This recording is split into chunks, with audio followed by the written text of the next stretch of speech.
Eu coloquei o último cabo no lugar e fiquei parada no meio do cômodo por um momento, olhando para tudo ao redor com aquela sensação estranha de quem não acredita completamente no que está vendo. 40 anos. E era a primeira vez na minha vida que eu tinha um espaço de trabalho que era inteiramente meu.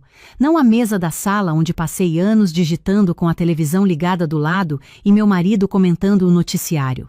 Não o canto improvisado no quarto com o notebook no colo e os fios enrolados no pé da cama. Não a cadeira da cozinha onde eu ficava até a madrugada tentando me concentrar enquanto a geladeira fazia barulho. Um cômodo inteiro, com porta, com luz controlada, com o silêncio que eu escolhia quando queria. Eu trabalho com consultoria de nutrição online. Atendo pacientes pelo computador, gravo orientações em vídeo, faço acompanhamento por chamada. Para quem não conhece esse tipo de trabalho de perto, parece simples. Parece que qualquer cadeira e qualquer mesa servem.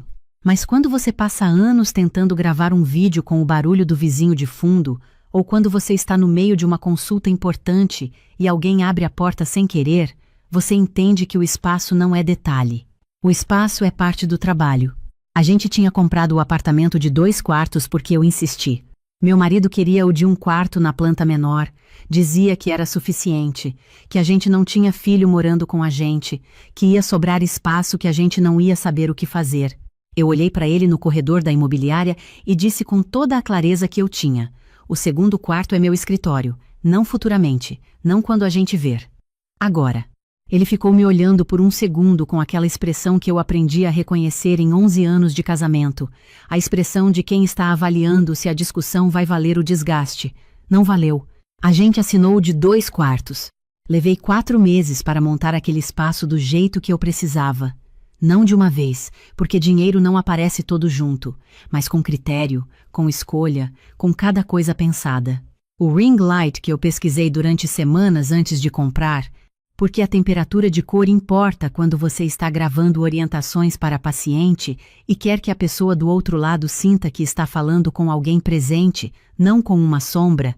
O microfone condensador que eu pedi de aniversário porque sabia que meu marido ia perguntar o que eu queria e eu não ia desperdiçar a oportunidade. As prateleiras onde ficam os meus livros de referência, organizados por área numa ordem que só faz sentido para mim, mas que faz todo o sentido para mim, e a mesa. A mesa era o centro de tudo. Eu encontrei aquela mesa numa loja de móveis usados no bairro vizinho, numa tarde de sábado em que eu tinha entrado sem intenção de comprar nada. Era uma escrivaninha antiga, de madeira escura, com 3 gavetas de um lado e 2 nichos do outro. Estava com uma rachadura pequena na lateral e o verniz gasto, mas a estrutura era sólida, a madeira era boa, e quando eu sentei na cadeira que estava do lado e pus as mãos sobre ela, soube que era essa. O dono pediu um preço. Eu ofereci outro. A gente chegou num valor que nos deixou os dois com a sensação de ter cedido um pouco mais do que queria, que eu ouvi uma vez que é o sinal de uma negociação honesta. Trouxe a mesa para casa numa tarde, lixei a rachadura num fim de semana, passei verniz novo e quando ela ficou pronta e eu a coloquei no lugar certo, sob a janela que recebia a luz da manhã no ângulo perfeito para trabalhar com a tela, eu fiquei parada na porta só olhando. Era meu. Aquele espaço era completamente meu. Foi numa segunda-feira, 3 semanas depois que o escritório ficou pronto, que meu marido entrou na cozinha enquanto eu estava fazendo o jantar com aquela postura que eu reconheço antes mesmo de ele abrir a boca. 11 anos de casamento ensinam a linguagem do corpo do outro melhor do que qualquer coisa. Aquela postura específica, os ombros levemente para frente, o celular na mão sem estar olhando para ele, significava que ele tinha uma coisa para me contar, que sabia que eu não ia querer ouvir e estava escolhendo o momento e a angulação.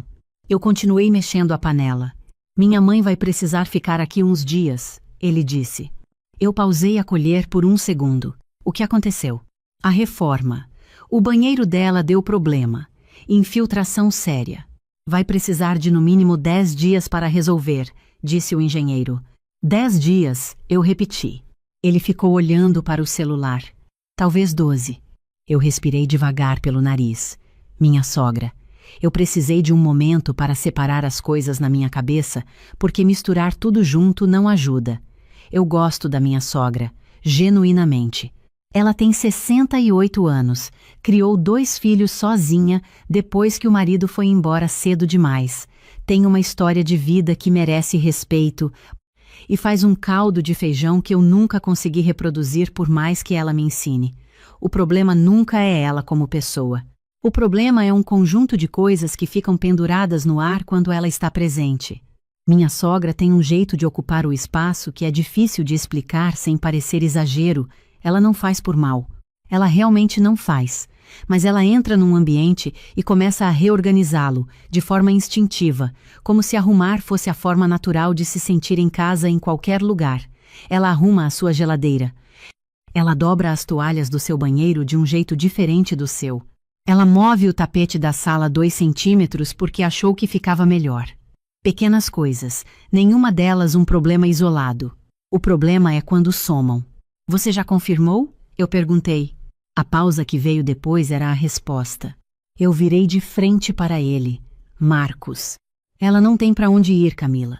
O hotel custa caro para 10 dias e meu irmão está com a casa cheia com os filhos da escola. Eu entendo que ela não tem para onde ir. O que eu estou perguntando é se você me consultou antes de confirmar. Ele ficou olhando para o celular na mão. Chega quinta-feira, ele disse mais baixo. Eu virei de volta para a panela. Não porque estava ignorando ele. Porque quando eu falo no meio da raiva, as coisas certas saem tortas, e eu precisava de um momento para colocar cada coisa no lugar antes de abrir a boca de novo. Mexi o jantar em silêncio por 2 minutos inteiros. Ele ficou esperando porque em 11 anos ele também aprendeu a ler o meu silêncio. O problema não era a vinda da minha sogra. Nunca foi. O problema era que eu aparecia no final da história como detalhe, não como moradora do apartamento que tem opinião sobre o que acontece nele. E tinha mais uma camada que eu sabia, enquanto mexia aquela panela, que ia aparecer mais cedo ou mais tarde. O único cômodo disponível para hospedar alguém era o meu escritório, porque o quarto de hóspedes que eu não tinha virou o meu espaço de trabalho. E eu conhecia meu marido bem o suficiente para saber que, em algum momento dos próximos dias, alguém ia sugerir que eu cedesse alguma coisa. Naquela noite, a gente conversou de verdade. Foi uma conversa longa, honesta, daquelas que ficam mais verdadeiras à medida que a madrugada avança e as defesas baixam um pouco. Eu disse que me senti excluída da decisão. Ele disse que eu tinha razão, que devia ter me ligado antes de confirmar, que foi um reflexo de filho mais do que uma escolha consciente. Eu disse que precisava que ele entendesse o que aquele escritório representava para mim. Não como um cômodo, como uma conquista que levou anos para existir. Ele ouviu com aquele jeito dele de ouvir quando está de verdade presente, sem o celular na mão, os olhos em mim. No final ele me disse: "O escritório é seu. Minha mãe dorme no sofá se precisar. Não vou deixar ninguém mexer naquele cômodo." Eu acreditei nele. Porque em 11 anos, quando ele promete olhando desse jeito, ele cumpre. Minha sogra chegou na quinta-feira com uma mala grande, uma sacola de tecido com mantimentos que ela fez questão de trazer porque, nas palavras dela, não ia chegar de mão abanando na casa do filho. Ela me abraçou na porta com aquele abraço dela que dura 1 segundo a mais do que a maioria dos abraços, como se estivesse verificando se você está bem de verdade, e não só na superfície. Eu gostei daquele abraço, como sempre gosto. Ela percorreu o apartamento com os olhos de quem está se orientando. Quando chegou até a porta do escritório, eu abri e mostrei. Ela ficou parada na entrada, olhou para a mesa, para o ring light, para as prateleiras, para o microfone na haste. "Nossa, Camila, ficou muito profissional", ela disse, e eu ouvi que era verdade. Ela não entrou, ficou só olhando da porta. Os primeiros 4 dias foram tranquilos. Minha sogra é boa companhia quando ela está descansada. Ela conta histórias com um talento natural para o detalhe certo no momento certo. Ela cozinha com uma facilidade que me deixa com inveja saudável. À noite, depois que meu marido dormia cedo porque acorda às 5 para o trabalho, a gente ficava na sala assistindo aquele tipo de série que nenhum dos dois assiste com mais ninguém. Aquelas histórias de família complicada que a gente comenta aos sussurros para não acordar ninguém. Na segunda semana eu comecei a notar coisas pequenas. O pano de prato dobrado de um jeito diferente. Os temperos na prateleira da cozinha em ordem diferente da minha. O carregador do meu celular, que eu sempre deixo numa posição específica na bancada, estava do outro lado. Eu não disse nada. Eu sei como ela é. Eu sabia antes de ela chegar. Cada um tem seus hábitos, eu pensei. É mais uma semana. Na terça-feira da segunda semana, eu tinha uma consulta importante. Uma paciente nova, indicação de uma médica com quem eu queria construir uma parceria de longo prazo. Esse tipo de primeira consulta exige concentração total, ambiente controlado, sem ruído de fundo, sem interrupção. Eu entrei no escritório às 9 da manhã, fechei a porta, fiz a consulta, saí satisfeita com como tinha ido. Depois da consulta, eu fui ao supermercado, passei na farmácia, almocei fora porque eu precisava de um tempo só minha antes de voltar para o apartamento. Voltei às 4 da tarde. Abri a porta do escritório por hábito, antes de largar a bolsa, antes de tirar o sapato, antes de qualquer outra coisa. Parei. O ring light estava empurrado para o canto da parede, dobrado, como se fosse um objeto de decoração fora de uso. O microfone tinha sido tirado da haste e estava deitado sobre a mesa. As prateleiras estavam reorganizadas com os livros agrupados por tamanho, não por área como eu tinha feito, de forma que eu não sabia mais onde estava nada. A cadeira profissional que eu tinha escolhido com cuidado, estava encostada na parede. E a minha mesa, a mesa que eu tinha encontrado, restaurado, vernizado, colocado no lugar exato sob a janela porque a luz da manhã entrava perfeita para trabalhar com a tela voltada para leste, estava empurrada para a parede lateral, virada de ângulo, como se fosse um móvel qualquer que podia ficar em qualquer posição. No lugar onde a mesa deveria estar, no centro do cômodo, havia uma cama de solteiro desmontável que eu nem sabia que existia no apartamento, com lençol esticado, travesseiro e uma mesinha de cabeceira improvisada, com uma das minhas caixas organizadoras de documentos emborcada com um copo d'água em cima. Eu fiquei parada na porta por um tempo que não consegui medir. Minha sogra apareceu no corredor atrás de mim com um sorriso animado. "Camila, que bom que você chegou. Dei uma organizada lá para ficar mais confortável. A cama cabe certinho com a mesa de lado e aquela janela é tão linda, dá uma luz muito boa para dormir." O Marcos me ajudou a montar a cama. Eu olhei para meu marido. Ele estava na entrada da sala, de pé, com o celular na mão sem estar olhando para ele, com aquela postura de quem sabe que tem uma conta para pagar e está escolhendo se paga agora ou amanhã. O Marcos me ajudou a montar a cama. Eu sorri para minha sogra, não o sorriso de quem está bem, o sorriso que eu faço quando estou segurando muita coisa ao mesmo tempo e preciso de espaço antes de abrir a boca. Um sorriso que é uma pausa, não uma resposta. "Que bom que você está mais confortável", eu disse. E fui para o banheiro. Fechei a porta, sentei na beirada da banheira e fiquei olhando para o azulejo da parede por alguns minutos. Eu estava com um vídeo para gravar naquela tarde. Uma série de orientações nutricionais para uma cliente que estava começando um protocolo novo. Ela tinha me mandado mensagem de manhã confirmando que estava ansiosa para receber. Eu precisava do ring light, precisava do microfone na haste. Precisava da mesa na posição certa porque a câmera do notebook capturava o ângulo específico que eu tinha testado durante semanas até achar o que ficava profissional sem parecer artificial. Peguei o celular e liguei para minha amiga Fernanda. Fernanda tem 43 anos, é terapeuta e tem uma capacidade rara de dizer exatamente o que você precisa ouvir sem fazer você se sentir atacada. A gente se conhece desde a faculdade e ela me conhece bem o suficiente para não perguntar o que eu estou sentindo. Ela pergunta o que eu vou fazer. Contei tudo. Ela ficou quieta por um momento. Ele ajudou a montar a cama no seu escritório depois de ter prometido que não ia deixar ninguém mexer lá, ela disse devagar. É exatamente isso. Ela respirou fundo. E o vídeo de hoje? Esse era o ponto. Não o que eu estava sentindo, que eu já sabia. O que eu ia fazer com o que eu estava sentindo. Vou conversar com o Marcos primeiro, eu disse. Boa, ela disse. E o escritório? Volta pro lugar. Com ele ajudando, eu disse. Ela ficou quieta um segundo. Depois disse, boa sorte. Naquela noite, depois que minha sogra foi se deitar no quarto improvisado que tinha sido meu escritório, eu chamei meu marido para a cozinha. Fechei a porta, sentei na cadeira da mesa e olhei para ele. Me conta o que aconteceu hoje, eu disse. Ele ficou de pé perto da janela da cozinha com aquela postura de quem sabe que a conversa vai ser difícil, mas não tem como sair dela. Minha mãe disse que o sofá estava incomodando a coluna dela, que ela estava acordando com dor. Ela viu o escritório e perguntou se podia usar só até a reforma terminar.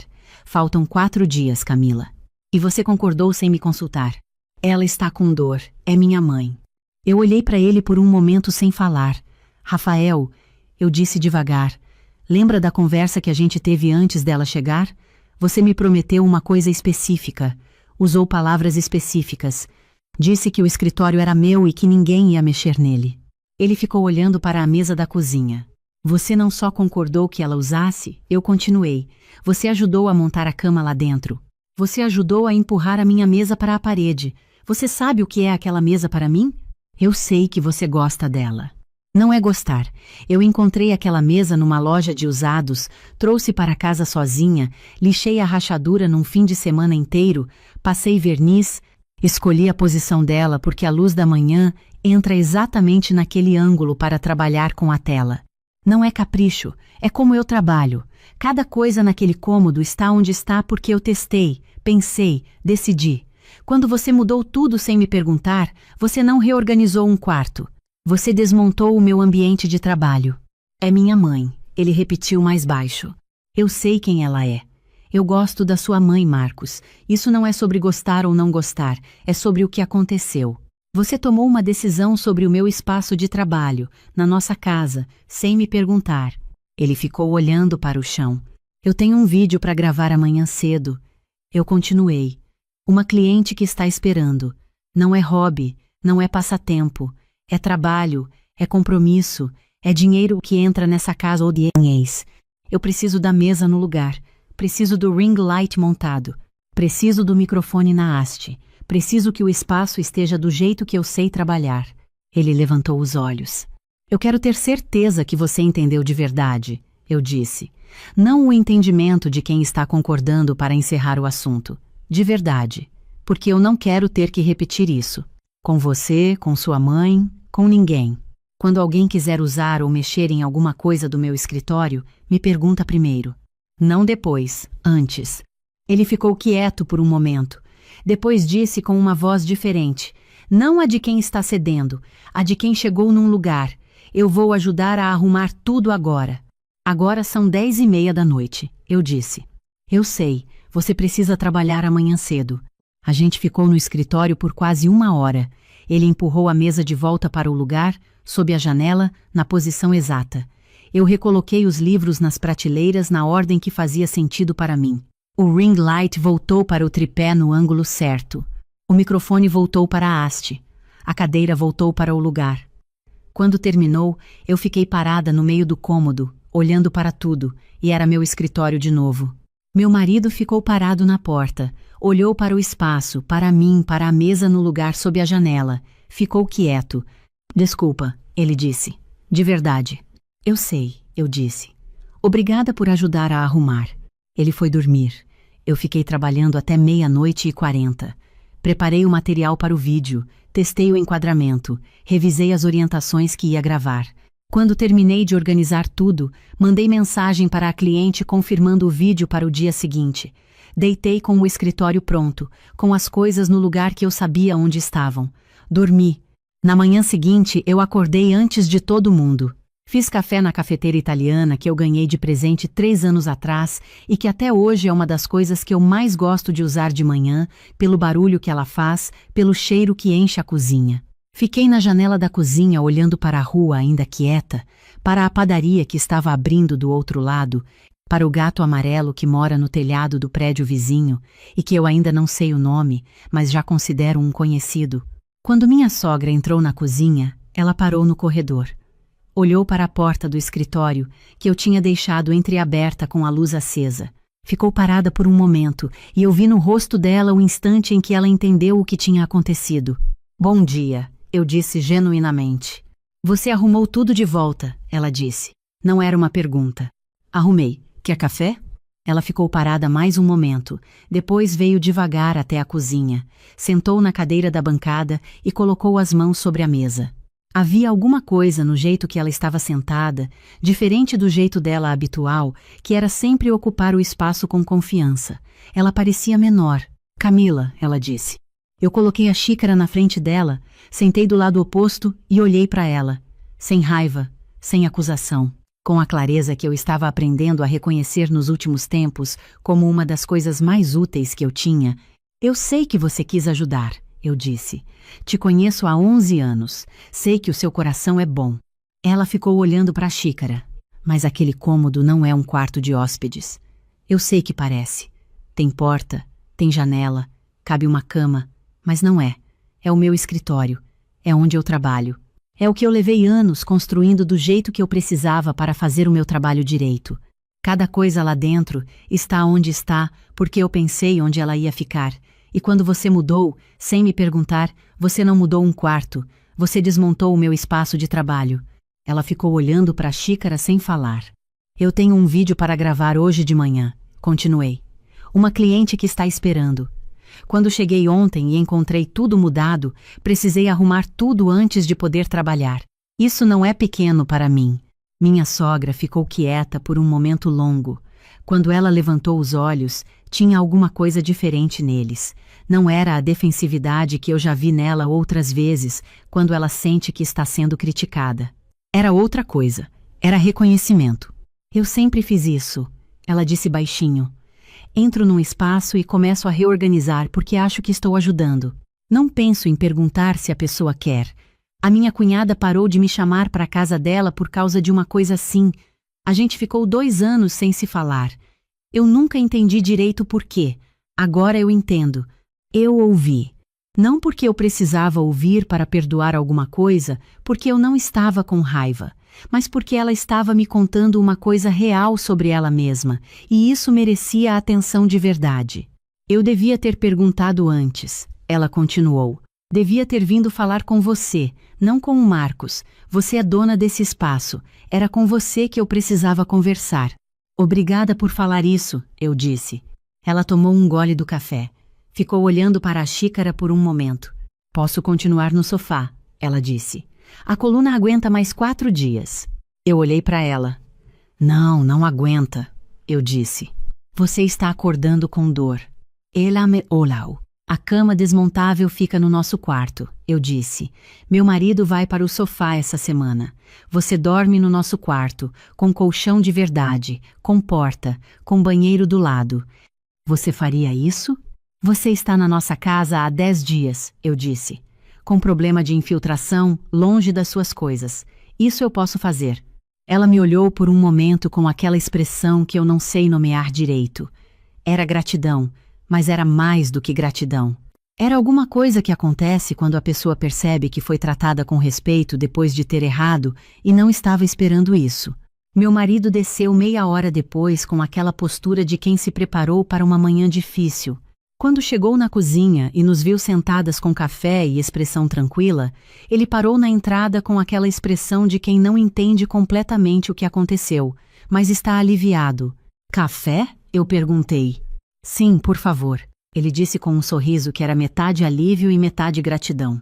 Depois que minha sogra foi tomar banho, ele ficou comigo na cozinha. Me olhou por um segundo. Vocês conversaram? Conversamos. Foi bem?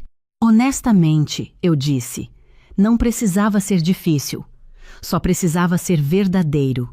Ele ficou me olhando com aquela expressão que aparece às vezes no rosto dele e que eu guardo como uma das minhas favoritas.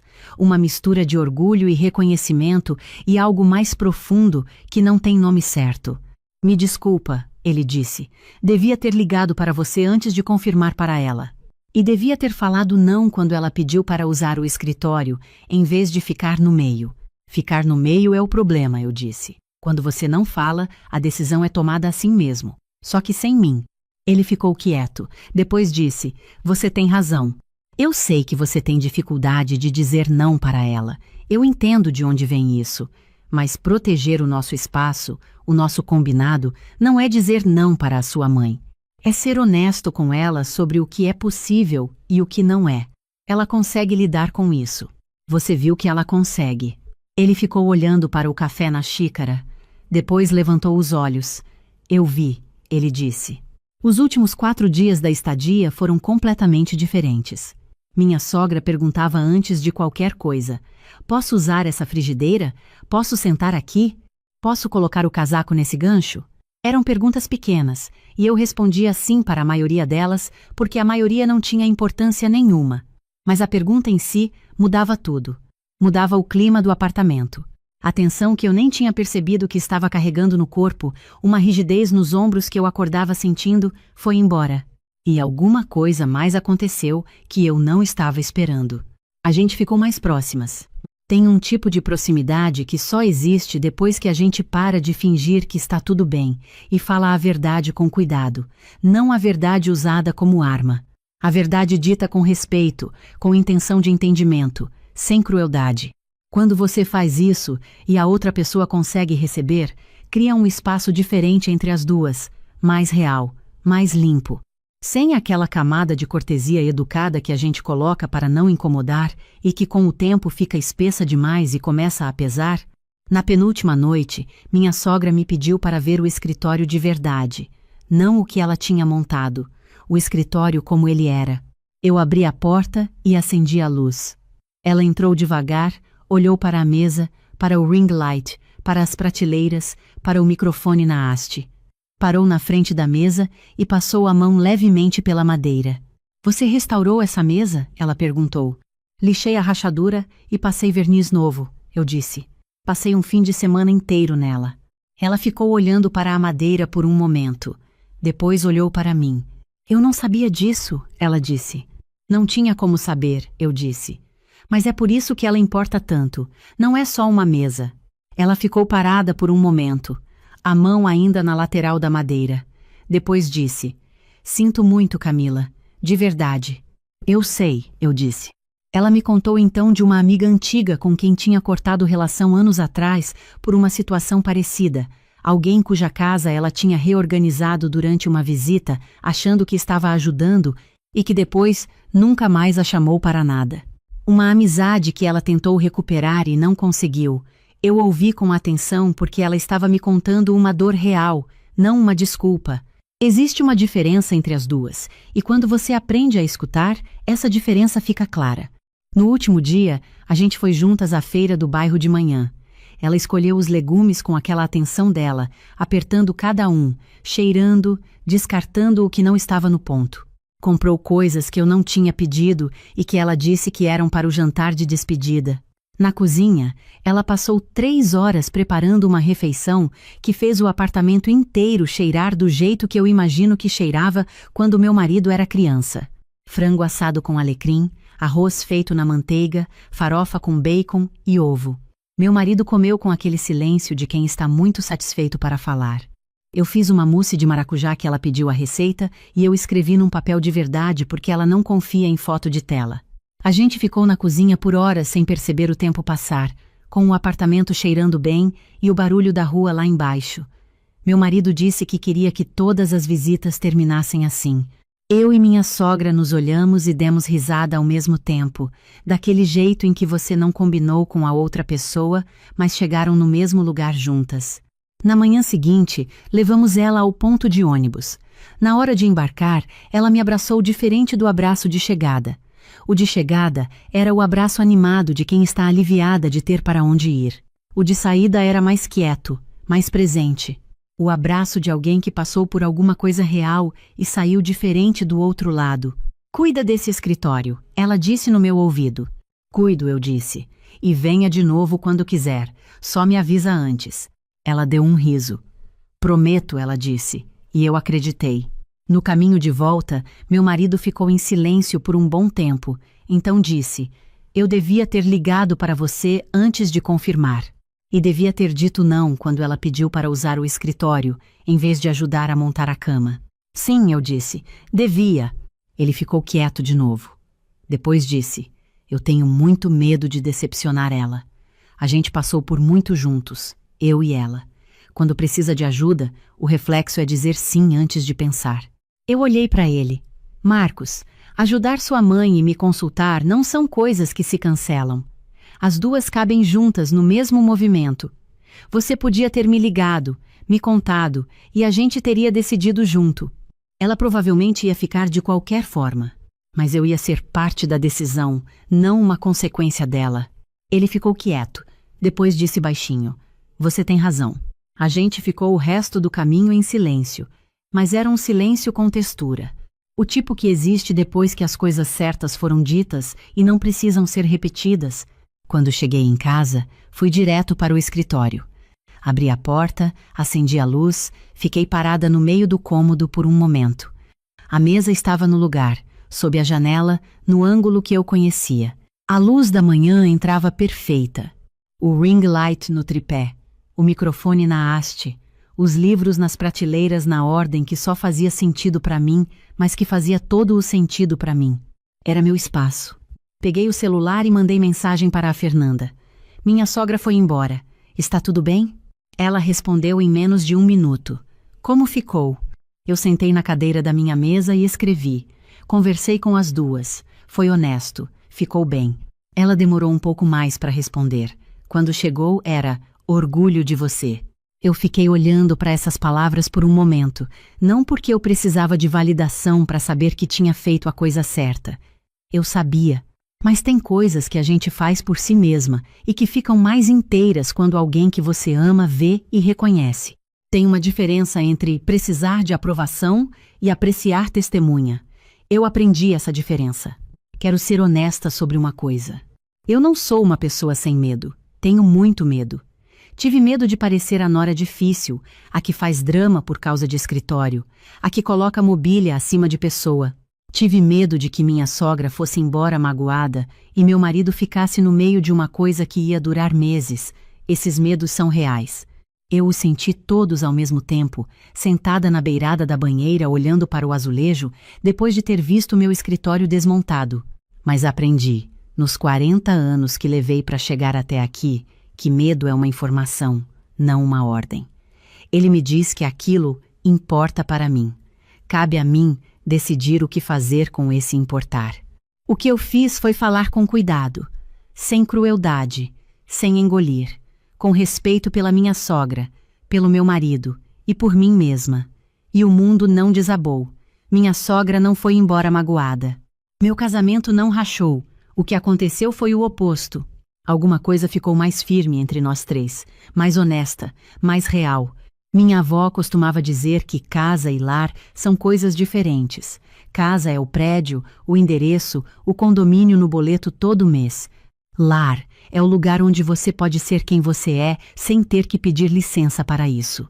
Onde as pessoas ao seu redor, mesmo quando erram, conseguem ouvir e mudar.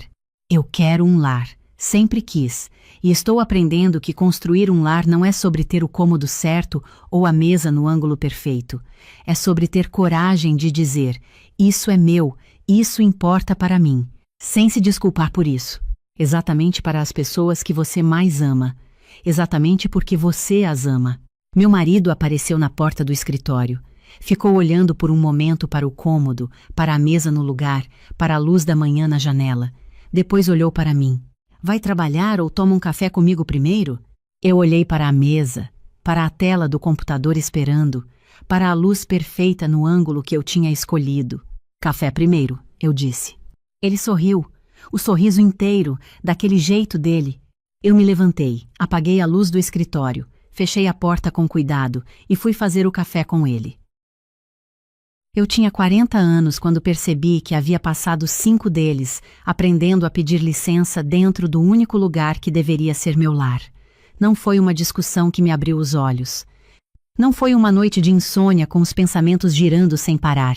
Foi uma manhã de segunda-feira comum, com o café ainda quente na bancada, quando minha sogra abriu a porta do apartamento com a chave que eu nunca pedi para ela ter, entrou sem avisar, foi direto ao meu quarto e começou a reorganizar o guarda-roupa porque, segundo ela, a forma como eu dobrava as roupas do meu marido deixava tudo amassado. Eu estava no banheiro, ouvi a porta do armário abrir, ouvi o som das gavetas e fiquei parada, olhando para o meu próprio reflexo no espelho, sem conseguir nomear o que eu estava sentindo. Demorei mais alguns meses para entender que aquilo não era surpresa, era resignação. E resignação é a forma mais silenciosa de desaparecer. Mas essa história não começa naquela manhã. Começa 5 anos antes, quando eu tinha 35 anos, trabalhava como analista financeira numa instituição bancária em Belo Horizonte e acreditava, com uma convicção que hoje me parece quase ingênua, que amor era suficiente para construir qualquer coisa dentro de qualquer estrutura. Quando conheci meu marido, ele tinha 38 anos, era arquiteto, filho único e havia comprado um apartamento de 2 quartos no bairro Funcionários 2 anos antes de nos conhecermos. Era um apartamento bonito, num edifício antigo com pé direito alto e janelas grandes, num dos bairros mais tranquilos da cidade. Eu achei o apartamento charmoso antes de entender completamente o que significava morar num espaço que já tinha uma história sem mim. Minha sogra morava a 6 quadras de distância, num sobrado que ela e meu sogro haviam comprado quando meu marido ainda era criança.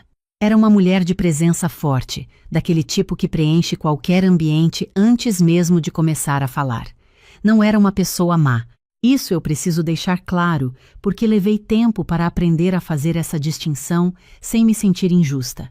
Ela havia criado o filho sozinha durante 2 anos, enquanto meu sogro trabalhava em outra cidade e havia desenvolvido ao longo de décadas uma forma de gerir tudo ao redor com uma eficiência que ela mesma confundia com cuidado.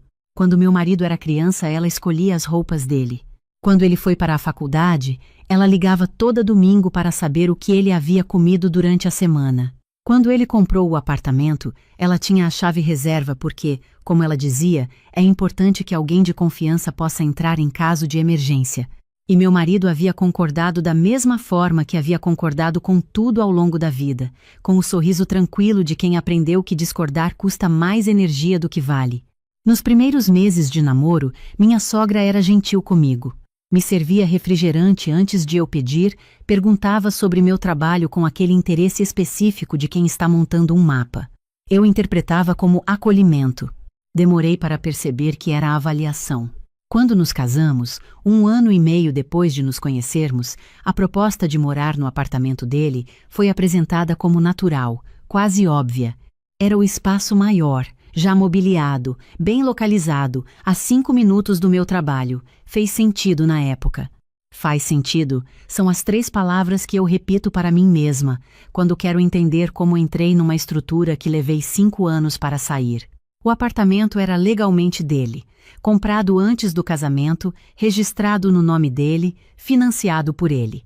Eu sabia disso desde o começo, e havia feito as pazes com esse fato da forma que as mulheres aprendem a fazer as pazes com coisas desconfortáveis, dobrando o pensamento até que ele caiba num tamanho aceitável.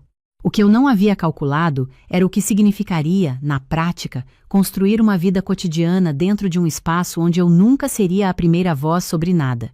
Minha sogra tinha a chave, e a chave não era só um objeto de metal, era uma declaração sobre quem pertencia àquele espaço e quem estava de passagem. Ela chegava às terças e quintas de manhã para, como ela dizia, dar uma ajudinha. Reorganizava as almofadas do sofá que eu havia posto de um jeito diferente. Trocava o detergente da pia da cozinha pelo que ela preferia. Certa vez, chegou enquanto eu estava trabalhando em home office. Entrou, foi à cozinha, preparou um caldo que ela disse que era agnada imunidade e deixou na geladeira sem avisar, sem perguntar, sem nem bater a porta do escritório para me cumprimentar. Encontrei o caldo quando fui almoçar. Fiquei olhando para o recipiente por um longo tempo, sentindo algo que eu ainda não conseguia chamar pelo nome certo. Meu marido, quando eu comentava, dizia que ela estava tentando ajudar, que era o jeito dela de demonstrar carinho, que eu precisava entender que ela era assim com todo mundo, que não era pessoal. E eu ouvia aquelas palavras e guardava a resposta que queria dar porque eu havia aprendido, como a maioria das mulheres aprende, que medir cada reação é sinal de maturidade. O problema é que guardar respostas não faz as perguntas desaparecerem. Elas só vão se acumulando num lugar de difícil acesso, até que um dia o espaço acaba. No 2º ano de casamento, trouxe da casa da minha mãe uma caixa de costura que havia pertencido à minha avó paterna. Não era uma caixa elaborada, era uma lata redonda de biscoito que minha avó havia transformado em estojo de linha, com carretéis de cores que ela organizava por tom, do mais claro para o mais escuro, agulhas enfileiradas numa tira de veludo desbotado, e uma tesoura pequena com cabo de madrepérola que ela usava apenas para linhas, nunca para papel.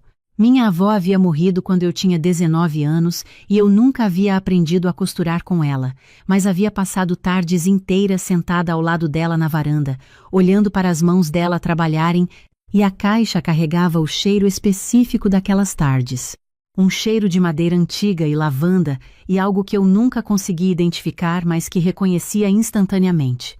Coloquei a caixa na estante da sala, entre os livros, num canto que não atrapalhava nada. Ficou lá por semanas. Depois, numa tarde em que minha sogra havia chegado mais cedo do que o habitual, ela folheou a estante com aquele olhar de quem está fazendo uma vistoria e disse, com a voz calma de quem está apenas sendo prática: "Essa lata está enferrujando, não está? Não é bonito deixar coisa assim exposta na sala."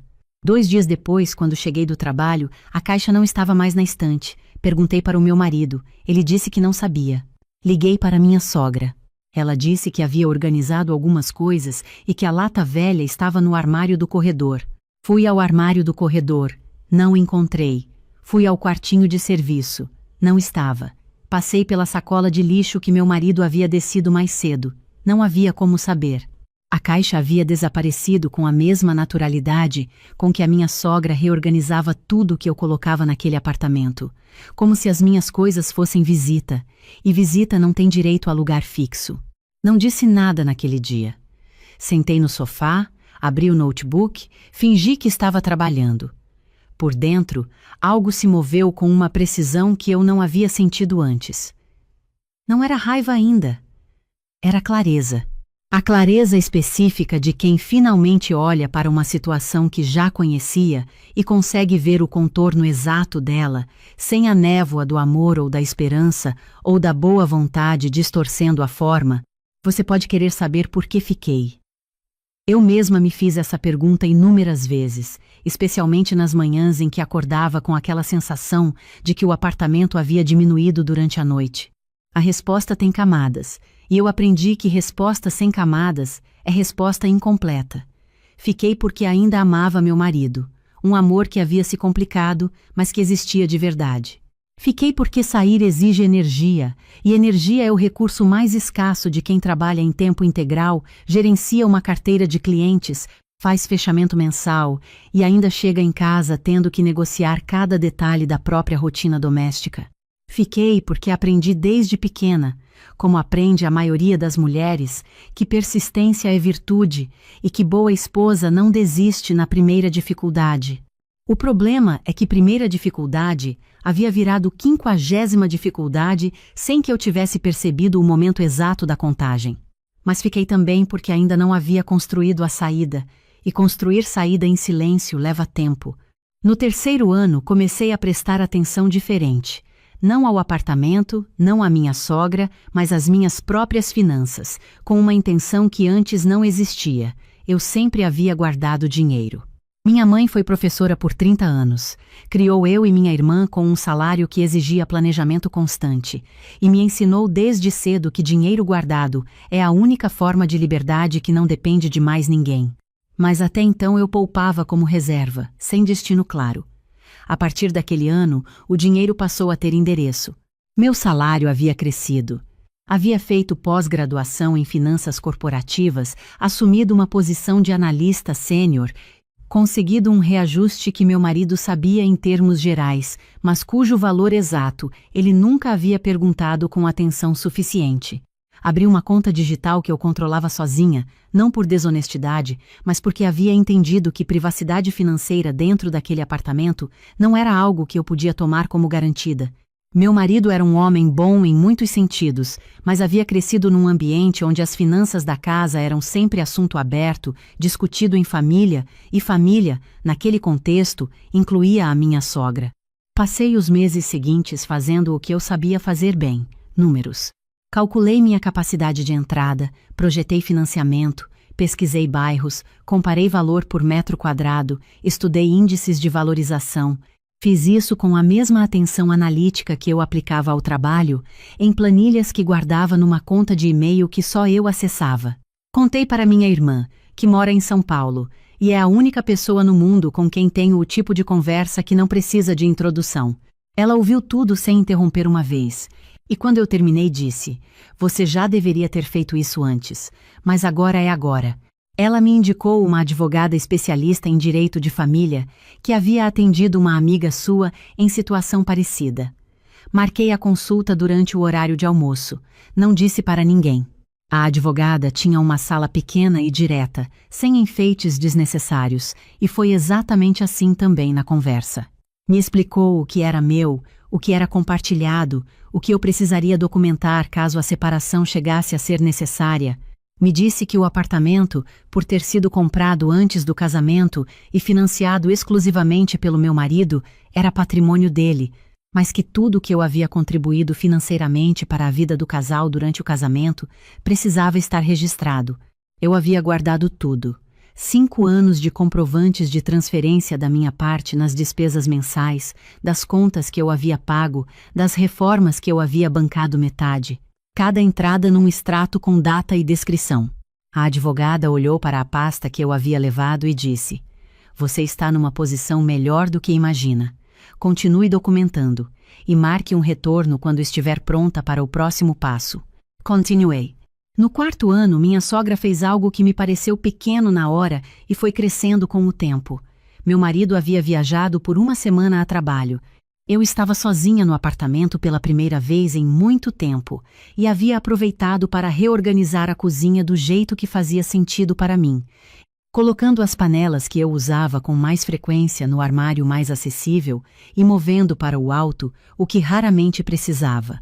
Quando minha sogra chegou na terça seguinte, percebeu a mudança em questão de segundos. Não disse nada de imediato. Ficou de pé na cozinha por um momento, olhando para os armários com aquela expressão específica de quem está calculando. Depois disse, com a voz calma de sempre: "Fica mais prático assim?" Disse que sim. Ela ficou quieta, colocou as bolsas na cadeira, preparou o café e, antes de ir embora, reorganizou as panelas de volta ao lugar anterior, com a naturalidade de quem está corrigindo um erro óbvio. Não disse nada. Meu marido voltou na sexta. Não notou a diferença. Eu olhava para aquele armário toda manhã e entendia, de uma forma que ia além das panelas, que havia coisas naquele apartamento que nunca seriam minhas para decidir. E que eu tinha 2 escolhas: aceitar esse fato como definitivo ou construir um espaço onde eu fosse a única voz sobre cada gaveta, cada prateleira, cada centímetro de parede. No 5º ano, encontrei o apartamento. Havia ido sozinha a Contagem, cidade que faz fronteira com Belo Horizonte, para visitar uma cliente do escritório em casa no final da tarde. Terminei a visita mais cedo do que esperava e, passando por um bairro que eu não conhecia bem, vi a placa de um lançamento imobiliário numa esquina. Parei o carro por impulso, entrei no estande só para olhar. O corretor me recebeu com energia profissional e me mostrou a planta de um apartamento de 2 quartos num edifício novo a 3 quarteirões de uma estação de metrô que ligava diretamente ao centro de Belo Horizonte. Varanda generosa, cozinha integrada à sala, janela grande no quarto principal. Não era luxo. Era exatamente o tipo de espaço que cabia dentro do que eu havia calculado que podia pagar, com uma parcela que ficaria bem dentro do meu salário sem me apertar. Pedi os materiais, coloquei na bolsa, agradeci e fui embora sem demonstrar o interesse que havia sentido. Cheguei em casa, jantamos normalmente, minha sogra tinha deixado um pote de sopa na geladeira sem avisar, como sempre. Depois do jantar, enquanto meu marido assistia televisão, fui ao escritório, abri a planilha que mantinha na nuvem e passei 2 horas fazendo contas. Quando fechei o computador, a resposta estava clara. Passei os 3 meses seguintes voltando ao estande mais 3 vezes, sempre durante o horário de almoço, sempre sem dizer para ninguém. Na segunda visita, levei a planta impressa e fiz anotações no verso. Na terceira, pedi para visitar o apartamento decorado e fiquei parada na varanda por alguns minutos, olhando para a rua lá embaixo, calculando não só os números, mas o peso do que a decisão significava para tudo que existia ao redor dela. Na quarta, sentei com o corretor e negociei o valor da entrada. Marquei o retorno com a advogada. Ela foi direta, como da primeira vez. Checamos a documentação, ela revisou o contrato do imóvel e me explicou cada cláusula sem simplificar demais nem complicar desnecessariamente. Quando saí do escritório dela, fui até o carro, sentei por alguns minutos com as mãos no volante sem ligar o motor. Não estava chorando, estava sentindo algo que demorei um momento para reconhecer. Era a solidez. A sensação física e concreta de ter um ponto fixo que não dependia da boa vontade de mais ninguém para continuar existindo. Assinei o contrato numa quinta-feira de manhã antes do trabalho. Saí do cartório, tomei um café sozinha num bar da esquina. Li as notícias no celular sem absorver nada. Cheguei ao escritório no horário de sempre. Naquele dia, atendi clientes, revisei projeções, respondi e-mails, participei de uma reunião sobre metas do trimestre. Quando voltei para o apartamento à noite, jantamos. Meu marido falou sobre um projeto que estava atrasado. Minha sogra havia deixado recado que ligaria no final de semana para combinar almoço de domingo. Fui dormir com os documentos do apartamento dentro da pasta de trabalho, na cadeira do quarto. Nos meses seguintes, organizei a mudança com a mesma metodologia que aplico a qualquer projeto com prazo. Primeiro os documentos, certidão de nascimento, diploma, registro profissional, contratos, tudo com meu nome. Depois os itens de valor sentimental, que eu levava pouco a pouco a cada visita ao apartamento novo nos finais de semana, dizendo que ia à academia ou visitar uma amiga. As roupas fora de estação, dobradas em caixas no porta-malas. Os livros que eu havia comprado ao longo dos 5 anos de casamento, todos com meu nome escrito na primeira página, hábito que eu tinha desde adolescente e que minha sogra uma vez chamou de estranheza. Meu marido nunca percebeu o esvaziamento gradual do quarto, ou percebeu e não soube o que perguntar. Ainda hoje não sei qual das duas. Contratei uma pequena empresa para ajudar com a decoração do apartamento novo. A designer era jovem, objetiva, me entendia sem que eu precisasse explicar as coisas 2 vezes. A varanda foi o espaço que planejei com mais atenção. Não porque fosse o mais importante estruturalmente, mas porque era o único espaço naquele apartamento que eu havia sonhado em ter nos 5 anos anteriores.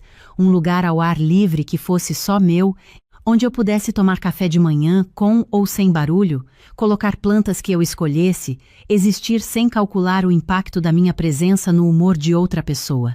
Numa tarde de sexta-feira recebi mensagem da designer. Pode vir ver quando quiser. Fui naquele mesmo dia, ainda com o casaco do trabalho. Abri a porta com a minha chave. Andei por cada cômodo devagar. A luz do fim de tarde entrava pela janela do quarto e desenhava um retângulo longo no piso novo. A varanda cheirava a tinta fresca. A cozinha estava do jeito exato que eu havia planejado, com as panelas no lugar mais acessível, as xícaras à altura dos olhos, a prateleira acima da pia no espaço exato onde eu havia imaginado desde o começo. Passei os dedos na madeira da prateleira. Não havia ninguém me observando. Não havia ninguém calculando se o que eu estava fazendo estava dentro das regras de mais alguém. Fui até a bolsa, tirei um lenço de tecido velho que eu havia guardado por anos, um lenço que havia sido da minha avó, que eu havia encontrado dentro de um casaco dela quando minha mãe foi organizar as coisas depois que ela morreu, e que eu havia carregado de lugar em lugar desde então, sem nunca ter um lugar certo para colocar. Dobrei o lenço com cuidado e o deixei sobre a prateleira, no centro, onde eu pudesse ver toda vez que entrasse na cozinha. Depois fui até a varanda. Sentei na cadeira nova que eu mesma havia escolhido, olhei para a rua, para as árvores, para o céu que estava ficando mais escuro e chorei. Não de tristeza, de alívio. O tipo de alívio que só aparece quando você solta algo que estava carregando há tanto tempo que havia esquecido que estava carregando. Um peso que não dói porque você se adaptou à dor, e um dia percebe que o que chamava de normalidade era só adaptação. Voltei para o apartamento do meu marido naquela noite. Jantamos. Minha sogra havia ligado no começo da tarde confirmando o almoço de domingo. Fui dormir com a calma específica de quem já decidiu e só está esperando o momento certo de agir. O sábado escolhido foi um que eu sabia de cor. Meu marido tinha compromisso desde cedo com um amigo. Saía às 7h30, voltava no almoço. Minha sogra chegava às terças e quintas, nunca aos sábados de manhã. Meu sogro eu raramente via fora dos compromissos marcados. 5 anos de convivência ensinam o horário de uma casa melhor do que qualquer agenda. O caminhão chegou às 8. 2 rapazes jovens e eficientes, que eu havia contratado por indicação de uma colega do trabalho. Havíamos combinado tudo por mensagem durante as semanas anteriores. Eles sabiam exatamente o que levar. Os móveis do quarto que eu havia comprado, todos com nota fiscal no meu nome. O rack da sala que eu havia adquirido no 2º ano de casamento. As plantas da varanda, que eu havia cultivado uma a uma caixa com fotos da minha mãe, cartas da minha irmã e um cordão de ouro que havia sido da minha avó paterna, guardado numa caixinha de veludo dentro da minha bolsa há anos. Enquanto os rapazes trabalhavam, fui até a cozinha pela última vez. Abri a gaveta que ficava embaixo do fogão, onde eu havia guardado ao longo dos anos algumas coisas pequenas, que nunca tiveram um lugar oficial naquele apartamento. Uma colher de pau que havia sido da minha mãe. Um marcador de livro que uma amiga havia trazido de viagem. E um bilhete que eu havia escrito para mim mesma numa noite difícil do 2º ano, quando ainda não sabia como, mas já sabia que precisaria chegar em algum lugar diferente. Dobrei o bilhete e coloquei no bolso da calça. Eram 8h40, quando ouvi a porta principal abrir. Minha sogra entrou com as chaves na mão, olhou para os rapazes, olhou para as caixas, olhou para mim com uma expressão que eu nunca havia visto nela antes. Era desorientação pura. O rosto de quem entrou num espaço que conhecia de cor e encontrou a disposição completamente alterada. O que está acontecendo? A voz dela saiu mais baixa do que o habitual. Estou indo embora, eu disse. Sem tremor, sem drama, da mesma forma que eu informaria uma conclusão de balanço a um cliente. Ela ficou parada por alguns segundos, processando. Depois a voz subiu meio tom. Meu filho não sabe disso. Preciso ligar para ele. Você está levando as coisas da casa dele. Respirei fundo. E fiz o que havia me prometido que faria quando chegasse a hora. Olhei para ela com calma, sem raiva, sem acusação, com toda a clareza que 5 anos me ensinaram a construir devagar. Dona Célia, durante 5 anos eu contribuí com metade de todas as despesas deste apartamento todo mês, sem falhar uma vez. Tenho comprovante de cada transferência. Tudo que estou levando eu comprei com o meu dinheiro. Cada item tem nota fiscal no meu nome. Seu filho sabia que eu contribuía. A senhora nunca soube porque ele nunca contou. E isso me diz tudo sobre como eu era vista aqui. Ela abriu a boca, fechou, abriu de novo. Ficou olhando para mim por um tempo que me pareceu longo, com uma expressão que foi mudando devagar, perdendo a autoridade habitual e revelando por baixo dela algo que eu nunca havia visto nela antes. Era uma espécie de pergunta, não feita em voz alta, mas visível assim mesmo, na linha entre as sobrancelhas, na hesitação da postura. Uma pergunta que ela talvez nunca tivesse se feito com honestidade suficiente. Não disse mais nada. Continuei de olho nos rapazes que terminavam os últimos itens com eficiência profissional. Quando o caminhão estava pronto, subi para dar uma última olhada no quarto. Estava vazio. A cortina que já estava quando cheguei ficou. O espelho do banheiro que havia sido comprado pelos dois ficou. Na parede havia marcas claras onde os móveis haviam ficado por 5 anos. O contorno exato do espaço que eu havia ocupado, agora visível pela ausência. Desci com a bolsa e o casaco. Meu sogro estava no corredor, havia descido atraído pelo barulho. Era um homem quieto, de presença gentil, que eu havia aprendido a ler ao longo dos anos, como alguém que entendia mais do que podia dizer. Me olhou com uma expressão que carregava coisas que não tinham palavras disponíveis. Fernanda disse. Só o meu nome, mas com o peso de uma frase inteira. Coloquei a mão no ombro dele por um segundo. Cuide-se, seu Renato. Fui em direção à porta. Antes de abrir, parei. Minha sogra estava de volta à sala, em pé junto à janela, com as chaves ainda na mão. A expressão havia mudado de novo. Não era mais a autoridade de sempre. Era algo mais nu, mais difícil de nomear. Algo que, se eu soubesse o nome certo, talvez soasse como eu não entendo o que fiz de errado. E essa incompreensão eu aprendi depois. É o tipo de coisa que só o tempo resolve, e apenas se a pessoa decidir, sozinha, fazer esse trabalho. Não disse mais nada. Abri a porta, fechei com cuidado e desci. Meu marido ligou quando eu já estava na estrada, seguindo o caminhão. Deixei tocar. Ligou de novo. Na terceira vez, atendi. Fernanda. O que aconteceu?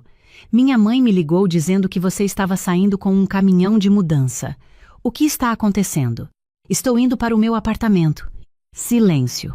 Seu apartamento? Que apartamento? Quando você comprou um apartamento? Assinei os documentos há 2 meses. Paguei com o dinheiro que guardei ao longo dos anos, num financiamento aprovado no meu CPF. Mas Fernanda, esse dinheiro... Ele começou. Eduardo, eu interrompi com calma. Durante 5 anos, eu transferi minha parte de todas as despesas do seu apartamento todo mês. Você sabia disso. Sua mãe nunca soube porque você nunca contou. O que significa que para ela, eu era uma mulher que morava na casa do filho de favor. Para você, eu era alguém que contribuía, mas não tinha voz sobre nada.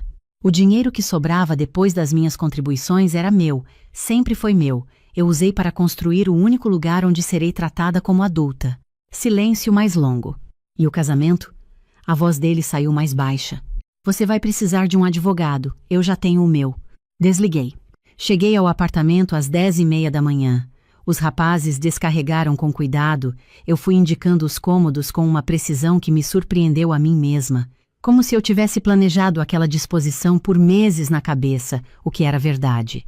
Quando foram embora e a porta fechou pela última vez, fiquei parada no centro da sala por alguns segundos, ouvindo o silêncio. Não o silêncio vazio. O silêncio cheio, o tipo que só existe quando não há mais nada que você precise calcular antes de se mover. Fui até a cozinha. O lenço da minha avó estava na prateleira, dobrado onde eu havia deixado na sexta-feira. Passei os dedos no tecido desgastado pelo tempo. Abri a geladeira nova, que eu havia escolhido sozinha, e colei bem no centro o bilhete que eu havia escrito naquela noite difícil do 2º ano. Não vou repetir o que estava escrito, porque é meu. Mas sei que quando li de novo, depois de todo esse tempo, a frase soou completamente diferente do que havia soado quando escrevi. Havia soado como promessa, agora soava como confirmação. Nos meses que se seguiram, a vida foi se reorganizando com uma ordem que tinha algo de novo. Não de perfeição, porque perfeição é uma expectativa que aprendi a largar, mas de honestidade. Cada decisão dentro daquele apartamento era minha. A temperatura do ar-condicionado, o horário do jantar, o volume da música, a posição dos vasos de planta na varanda, o tempero da comida. Tudo, sem negociação, sem aprovação necessária, sem medir o impacto de cada escolha na dinâmica de um ambiente onde eu nunca fui chamada a administrar nada. O processo de separação correu pelos advogados com mais tranquilidade do que eu havia esperado. Eduardo pediu para nos encontrar pessoalmente. Marcamos num café que nenhum dos dois frequentava, um lugar neutro, sem história entre nós. Ele chegou com o rosto de quem havia passado semanas dormindo mal. Disse que havia entendido coisas que não havia entendido antes, que queria tentar de novo, que sabia que havia ficado em silêncio quando não deveria, que havia errado ao não ter posto um limite que precisava ter sido posto há muito tempo. Eu ouvi até o fim. Depois disse, com a mesma calma que eu havia aprendido a ter como ferramenta e não como máscara, você teve 5 anos para escolher diferente. Não numa crise grande, não numa briga de consequências óbvias, em cada detalhe pequeno. Em cada vez que sua mãe reorganizou minha cozinha e você ficou quieto, em cada vez que ela entrou no nosso apartamento sem avisar e você disse que era o jeito dela, em cada vez que você calculou o que custaria menos para a sua família antes de calcular o que seria justo para mim. Não estou com raiva, mas não tenho mais disponibilidade para esperar por uma versão de você que talvez apareça. Ele baixou a cabeça. Não argumentou. Minha sogra me mandou uma mensagem algumas semanas depois, longa, com parágrafos. Dizia que eu havia agido de forma calculada e covarde, que a maneira como fui embora havia humilhado a família, que eu havia destruído o casamento com frieza. Li até o final com atenção. Não respondi naquele dia. Não respondi naquela semana. Com o tempo, entendi que não havia resposta minha capaz de servir a alguma coisa útil enquanto a outra pessoa não houvesse começado o trabalho de entender o que havia gerado aquela saída. E a mensagem deixava claro que esse trabalho ainda não havia começado. Meu sogro me mandou uma mensagem diferente. 3 linhas. Dizia que esperava que eu estivesse bem e que tinha sido um prazer me conhecer. Respondi com o mesmo. Não houve mais contato depois disso e carrego aquele silêncio com um respeito genuíno, porque sei que ele entendeu mais do que pôde dizer em voz alta Da mesma forma que havia entendido tudo ao longo dos 5 anos, sem encontrar palavras para isso. O que ficou desses 5 anos não é amargura. Amargura é pesada demais, e aprendi a ser muito cuidadosa com o que decido carregar. O que ficou é uma compreensão que chegou com atraso, mas que chegou completa. Fiquei naquele apartamento por amor, sim. Um amor que foi real mesmo que tenha se revelado insuficiente para sustentar tudo o que eu precisava que ele sustentasse. Mas fiquei também porque aprendi, como aprende a maioria das mulheres, que aguentar é sinal de maturidade, que sair é desistir, que paciência é o que separa uma mulher forte de uma mulher difícil. Existe uma diferença entre paciência que sustenta e paciência que apaga. Eu atravessei essa fronteira tão devagar que não reconhecia o momento exato da travessia. Percebi quando olhei para o espelho numa manhã de domingo, algumas semanas antes de assinar o contrato, e demorei um segundo para reconhecer a expressão no meu próprio rosto.